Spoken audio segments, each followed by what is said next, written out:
ନମସ୍କାର। ଆଜି ରବିବାର ମାର୍ଚ୍ଚ 15 ତାରିଖର ଶୁଣିବା ରାଶିଫଳ। ମେଷ। ଆଜି ଗ୍ରହ ସ୍ଥିତିର ସୁପ୍ରଭାବରେ କର୍ମକ୍ଷେତ୍ର ଓ ପାରିବାରିକ ଜୀବନ ଶୃଙ୍ଖଳିତ ରହିବ। ପିଲାଙ୍କ ଆବଶ୍ୟକତା ଅନୁସାରେ ଜିନିଷ ନ ଆଣିବାରୁ ମାନସିକ ଅଶାନ୍ତିର ସମ୍ମୁଖୀନ ହେବେ। ପ୍ରତ୍ୟେକ କ୍ଷେତ୍ରରେ ଯୁକ୍ତିଯୁକ୍ତ କଥା କହି ପରିସ୍ଥିତିକୁ ସୁଧାରି ନେବେ। ବାହାର ଜାଗାରେ ସତର୍କତାର ସହ କାମ ନ କଲେ କ୍ଷତିରେ ପଡ଼ିପାରନ୍ତି। ବୃଷ। ରାଶ୍ୟାଧିପତି ଭାଗ୍ୟାଧିପତିଙ୍କ ନିକଟସ୍ଥ ହେତୁ ଆପଣଙ୍କ ସାହାଯ୍ୟ ସମର୍ଥନ ଲାଭ କରି ଚେଷ୍ଟା କରୁଥିବା କାମରେ ସଫଳତା ହାସଲ କରିବେ। ତଥାପି ଆଲୋଚନା ପରିସରରେ ବନ୍ଧୁଙ୍କ ସହ ମତାନ୍ତର ଘଟିପାରେ। ସମସ୍ତ ପ୍ରକାର ସୁବିଧା ଥାଇ ମଧ୍ୟ କେତେକ କାରଣରୁ ନେଇ ମନରେ ସବୁବେଳେ ଟେନସନ ଲାଗି ରହିବ। ମିଥୁନ। ଆଜି ଚନ୍ଦ୍ରଙ୍କ କୋଣଭାବସ୍ଥ ବୃହସ୍ପତିଙ୍କ ଶୁଭଦୃଷ୍ଟିରୁ କୌଣସି ଚେଷ୍ଟା ନିଷ୍ଫଳ ହେବ ନାହିଁ। ଗ୍ରହଚକ୍ର ଆପଣଙ୍କୁ ଋଣ ପରିଶୋଧ କରିବା ସକାଶେ ବାଧ୍ୟ କରିପାରେ। ଜଣେ ବନ୍ଧୁ ମାର୍ଗଦର୍ଶକ ସାଜିପାରନ୍ତି। ବାଣିଜ୍ୟ, ପରିବହନ, ପ୍ରଶାସନ, ଆଇନ, ଅଦାଲତ, ନିର୍ମାଣ ଆଦି କ୍ଷେତ୍ରରେ ସମସ୍ୟା ସମାଧାନ ହେବାରେ ପ୍ରତିବନ୍ଧକ ଦୂରେଇ ଯିବ। କର୍କଟ।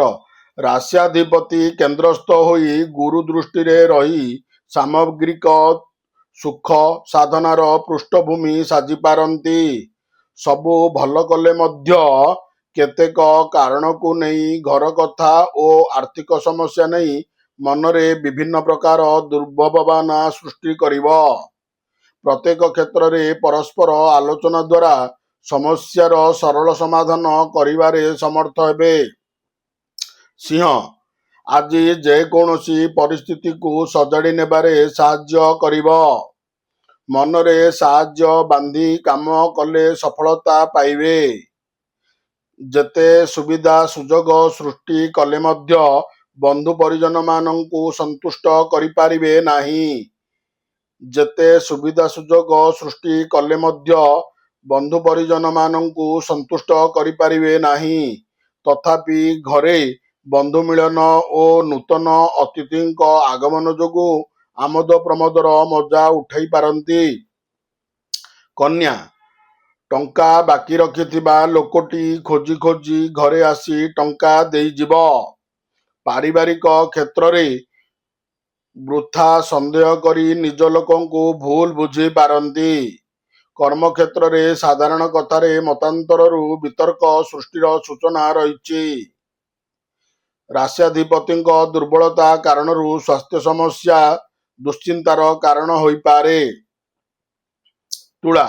ଯାତ୍ରାରେ ଲକ୍ଷ୍ୟ ପୂରଣ, ବାଣିଜ୍ୟର ଉନ୍ନତି ଏବଂ ଶୁଭାରମ୍ଭ ପୂର୍ବକ ଖୁସିରେ ରହିବେ। କରି ଜାଣିଲେ ସବୁ କିଛି ଠିକ୍ ହୋଇପାରିବ। କଳହ ଲାଗିଥିବା ବନ୍ଧୁଟି ପ୍ରତି ସତର୍କ ରୁହନ୍ତୁ, ଅନ୍ୟଥା କୌଣସି ସମସ୍ୟାର ସମ୍ମୁଖୀନ ହୋଇପାରନ୍ତି। ବିବାଦୀୟ ସ୍ଥିତି କିମ୍ବା ମାଲି ମକଦ୍ଦମାରେ ଆଲୋଚନା ଦ୍ୱାରା ସମସ୍ୟାର ସରଳ ସମାଧାନ ହୋଇଯିବ। ବିଛା। ଭାବପ୍ରବଣତାଜନିତ ମାନସିକ ସ୍ଥିତି ଭଲ ରହିବ ନାହିଁ।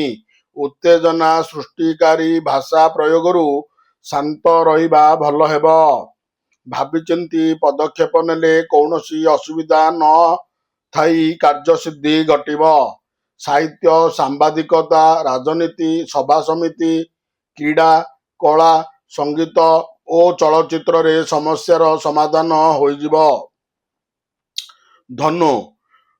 ବନ୍ଧୁଙ୍କ ପରାମର୍ଶ ଆପଣଙ୍କ ଉଦ୍ୟମକୁ ବାସ୍ତବତାରେ ପରିଣତ କରିବ। ବିଭିନ୍ନ ସମସ୍ୟା ଓ ପ୍ରତିବନ୍ଧକ ଭିତରେ ଚଳିବା କାରଣରୁ ମନ ଚହଲି ଯିବ। ବ୍ୟବସାୟ, ପରିବହନ, ଆମଦାନୀ କ୍ଷେତ୍ରରେ ଖୁସିରେ ରହିବେ। ରାଜନୀତିରେ ଓ ସାଂଗଠନିକ କ୍ଷେତ୍ରରେ ବହୁତ ଜନକଲ୍ୟାଣ କାମ ହାତକୁ ନେଇ ପ୍ରଶଂସିତ ହୋଇପାରନ୍ତି। ମକର। କୌଣସି ଅସୁବିଧା ନଥାଇ ମଧ୍ୟ ପ୍ରିୟ ବନ୍ଧୁଟିର ଅନୁପସ୍ଥିତିରେ ଚିନ୍ତା ମନକୁ ବ୍ୟାକୁଳିତ କରିପାରେ। ଆଜି ଯାହା କରିବାକୁ ଚାହୁଁଛନ୍ତି ବନ୍ଧୁଙ୍କ କଥା ମାନି କଲେ ଭଲ ହେବ। ଅସମର୍ଥିତ ସୂତ୍ରରୁ ଶୁଣା କଥାକୁ ବିଶ୍ୱାସ କରି ବିସ୍ମୟ ପ୍ରକାଶ କରିବେ। ବ୍ୟବସାୟ, ପରିବହନ, ଗଠନମୂଳକ କାମ, ଲେଖାପଢ଼ା ଓ ଗବେଷଣା କ୍ଷେତ୍ରରୁ ଶୁଭଫଳ ପାଇବେ। କୁମ୍ଭ, ଆଜି ଯେଉଁ କାମରେ ହାତ ଦିଅନ୍ତୁ ନା କାହିଁକି ପ୍ରତିବନ୍ଧକ ଭିତର ଦେଇ କାମ ସମ୍ପନ୍ନ କରିପାରିବେ। ପରିବାରରେ କାହାର ସ୍ୱାସ୍ଥ୍ୟ ସମସ୍ୟା ସୁଧାରିବାର ସମ୍ମୁଖୀନ ହେବେ।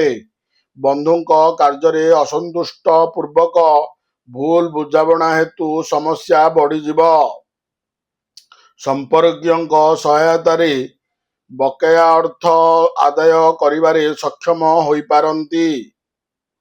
ମୀନ, ଆପଣଙ୍କ ଚିନ୍ତାଧାରା ସହ କାର୍ଯ୍ୟ ପଦ୍ଧତି ମନ୍ଦ ନହେଲେ ମଧ୍ୟ ପ୍ରକାଶଭଙ୍ଗୀର ବ୍ୟତିକ୍ରମ ସବୁ ବିଧା ବିଗିଡ଼ିଯିବ।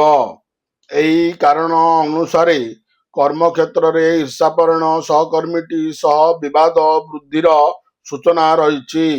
ଏଣେ ଘରୋଇ କ୍ଷେତ୍ରରେ ନିଜ ଆତ୍ମୀୟମାନେ ମଧ୍ୟ କେତେକ କାରଣକୁ କେନ୍ଦ୍ର କରି ବିଶ୍ୱାସଘାତକତା କରିପାରନ୍ତି। ନମସ୍କାର।